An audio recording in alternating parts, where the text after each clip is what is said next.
এর আগের ভিডিওতে একটা ওভারঅল ধারণা দেওয়া হয়েছে যে কীভাবে প্রিকাস্ট ফাইল টেস্ট করা হয়। প্রিকাস্ট বা যে কোনো ফাইলই এইভাবে টেস্ট করা যেতে পারে সাফিসিয়েন্ট স্ট্রেংথ গেইন করার পরে। এই টেস্টের নাম ASTM D1143 যদি বলি, তাহলে এটা ফাইল এক্সিয়াল কম্প্রেশন টেস্ট। এটার মধ্যে চেক করে নিতে হবে যে আসলে এটা আছে কিনা। এটা আবার অনেকে অ্যাঙ্কর মেথডও বলে থাকে। আমি একটা কথা মেনশন করতে ভুলে গেছি যে এখানে আসলে 4টা ডায়াল গেজ দেওয়া হয়েছে সেটেলমেন্টার অ্যাকুরেসির জন্য। অনেক ক্ষেত্রে এখানে 2টা ডায়াল গেজ দিয়েও এই টেস্টটা পারফর্ম করা যেতে পারে। আর তারপরে আমি এখানে দেখে নেব যে আমার ডিজাইন লোড কত চাচ্ছে এবং কত পাচ্ছি। মনে করেন যে আমি টার্গেট লোড চাইতেছি 3 Times of the design load. Design load মানে এটা ডিজাইনার ডিজাইন করে দেবে। তারপরে আমি আরেকটা জিনিস চেক দেব যেখানে যে ডেটাম বার বা রেফারেন্স বিম বা রেফারেন্স বার যেটাই বলি না কেন, এইগুলো ঠিকভাবে ডায়াল গেজের সাথে টাচ করে আছে কিনা, এখানে সাপোর্ট যেটা আছে সাপোর্ট সাফিসিয়েন্ট স্ট্রেংথে আছে কিনা এবং ভাইব্রেশন হলে যেন না নড়ে, এই ব্যাপারগুলো দেখব।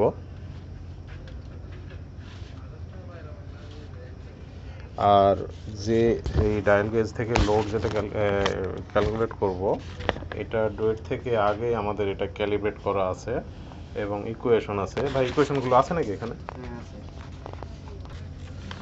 এই যে আমরা এখানে আমাদের 5টা যেহেতু গেজ আছে, চারটা সেটেলমেন্ট বা ডিফ্লেকশন গেজ আর একটা প্রেশার গেজ। প্রেশার গেজটা বাইরে আছে, যদি আপনারা লাস্টে দেখছেন। এইটা আমরা ক্যালিব্রেট করে নিয়েছি। এটা আছে পিস্টনের ডায়া, বডি এবং বডি হাইট, এগুলো টোটাল দিয়ে, এবং সর্বোচ্চ ক্যাপাসিটি যেটা আছে 450 ক্যাপাসিটি আছে। আর আমরা এই যে ক্যালিব্রেটেড ইকুয়েশন পেয়েছি যেখান থেকে আমরা এটা কিসের, এটা হাইড্রোলিক জ্যাক, মানে হচ্ছে যেটা আপনারা দেখতেছেন এটা হাইড্রোলিক জ্যাকের ইকুয়েশন এটা আছে। এটা থেকে আমরা লোডটা বের করে নিতে পারবো, আর একটা চার্টে দেখানো যেতে পারে। তারপরে পরবর্তী যেটা আরেকটা আছে সে প্রেশার গেজ। এখানে আমাদের নাম্বার দেওয়া থাকার কথা। এটা কি নাম্বার দেওয়া আছে? যেখানে নাম্বার দেওয়া আছে, আমরা যদি ডায়াল গেজগুলোতে দেখি, না সরি, প্রেশার গেজটা বাইরের দিকে আছে, এটাতে এই নাম্বার দিয়ে এটা কনফার্ম করতে হবে।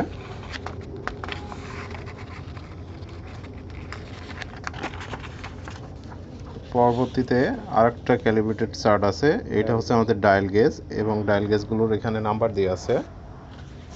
এখানে 4টা ডায়াল গেজ আছে, 4টা ডায়াল গেজেরই নাম্বার দেওয়া আছে।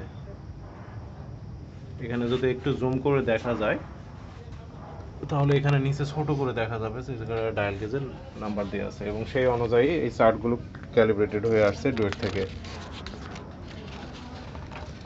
এই যেমন আরেকটা এই পরবর্তীটা আমাদের 4টা সেটেলমেন্ট গেজ আছে, বা ডায়াল গেজ বা ডিফ্লেকশন গেজ যাই বলি না কেন, 4টাই। তারপরে আরেকটা আছে আমাদের ওয়ার্কআউট শিট আছে, যেটা আমরা প্রেশার ক্যালকুলেশন করতেছি। এটা আমি পরে দেখাচ্ছি, কিন্তু তার আগে আমি এখানে দেখে নিচ্ছি যে কী কী জিনিস কনফার্ম করতে হবে। তারপরে আমাকে এখানে এনি টাইম ফেলোয়ার ওয়াকার, যদি যে কোনো সময় ফেলোয়ার 84.7 মিলিমিটার অকার করে। তারপরে আছে Jack must be capable to accommodate 200 mm RAM. এই যে এর আগেই বলছি যে এটা হচ্ছে আমাদের র্যাম আর ওপরটা পিস্টন, এটা আমাদের 200 মিলিমিটার ক্যাপেবল কিনা এটা দেখতে হবে। তারপরে সাফিসিয়েন্ট হেলমেট আছে কিনা ইন্সপেকশনের জন্য সেটা খেয়াল করতে হবে, এবং একটা ঘড়ি, আমরা বাইরের দিকে একটা ঘড়ি রেখে দিয়েছি অলরেডি, অথবা আমরা হ্যান্ড ঘড়ি দিয়েও কাজ করতে পারি। 39 বাজতেছে ভাই, ডাটা নিতে হবে আবার। Pressure pump must be electric and also manual pressure pump must be kept. আমি আপনাদের দেখিয়েছি যে প্রেশার গেজ 2টা আছে, একটা ম্যানুয়াল এবং হচ্ছে একটা ইলেকট্রিক। প্রথমটা যেটা দেখিয়েছিলাম ওটা ইলেকট্রিক এবং পরবর্তীটা হচ্ছে ম্যানুয়াল। তারপরে data sheet applied pressure to paper with considering calibration just and approve before test start. এটা আমি একটু আগে আপনাদের শিটে দেখিয়েছি। Sufficient field data sheet should be provide for record, আমাদের রেকর্ড করার জন্য একাধিক ডাটা শিট আছে বা ক্যালকুলেশন শিট আছে। তারপর আমাদের সাইডের টার্গেট লোড ছিল 255 টন, কিন্তু আমরা এখানে প্রোভাইড করছি 360 টন, কারণ আমাদের আগে 255 টনে বা 278 টনে ফেল করেনি প্রথম টেস্টটা, কিন্তু আমরা ফেল করানোর জন্য চেষ্টা করছি, কিন্তু আমাদের আসলে আলটিমেটলি এখনও ফেল হয় নাই 360 টনেও, আরও লোড লাগবে মনে হয়, কিন্তু আমরা এখানে টেস্টটা ক্লোজ করব। Test arrangement should be 300 ton, আমাদের যেহেতু এটা দ্বিতীয় টেস্ট ফাইল এবং আমাদের এখানে টেস্ট অ্যারেঞ্জমেন্ট আছে নিয়ারলি 400 টন।